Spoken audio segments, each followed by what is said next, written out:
Hi there, welcome to the Chainlink session. So last week, similar to many other cryptos, a very long red candle. It has poked through the support line that I extended from the automatic reaction from last distribution cycle in 2023. And so what's next now? Before getting into the details for newcomers, these are the areas I will focus on, and they're based on two main concepts. And these sessions are not financial advice, they're for education, research, and also discussion with the online community only. Let's continue. So these two yellow lines are probably be the key playground zone for the coming weeks, 1 or 2 weeks maybe, if no new news, either good or bad, develops. If positive news come out, it can retest the top edge of the white box before retesting the yellow. It's not very easy to go back to the top yellow line, given the fact that that's a level where the sign of weakness was. And if we look at this over here, this yellow line isn't like a strong support as well. It's basically the bottom of the mini accumulation that happened before we have the distribution cycle. A more likely scenario, if negative news happen, is the price will fall through the yellow line and then find the bottom of this time that it starts another accumulation cycle. It's just like it happened in 2022.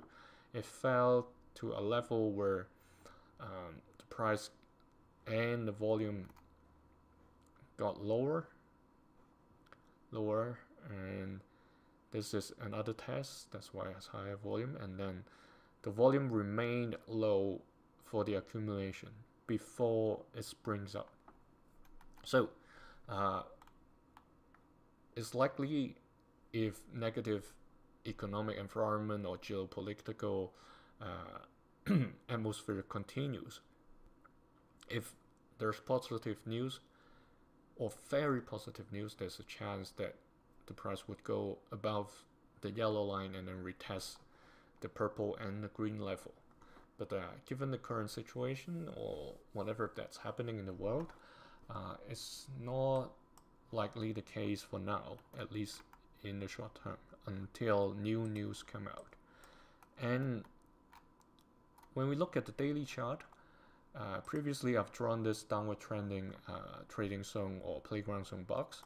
Let me change it to blue so it's easier to see.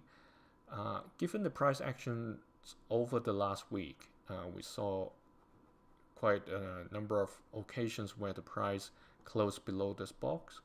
We can comfortably extend this box and then redefine the top and bottom. So if there are like some people who are interested in day trading, this is probably the areas that we can take reference on. So the playground zone, this blue one, that's pretty much the price actions are doing, like hitting the bottom of this box and then reaching close to the top and then come back down, keep on bouncing. That's how short-term traders make money, right? I tend not to draw the top edge and bottom edge all the way to the very tip because that's at least not how I do it.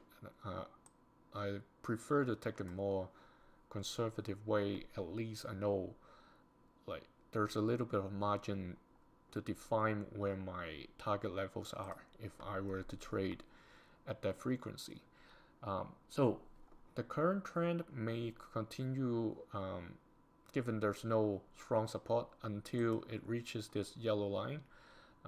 There may be a little bit of rebound when it can break through this downward flag, that's pretty much an unknown until there's some good news that comes out to support either the economy or like some geopolitical risk. That's how Chainlink would look like for at least this week and next week, if nothing in particular happens in the world. Actually, we all know from a macro, it's still on the downward trend. So that's why the daily is like giving its fluctuation within this downward trend as well. So that's all for Link for now.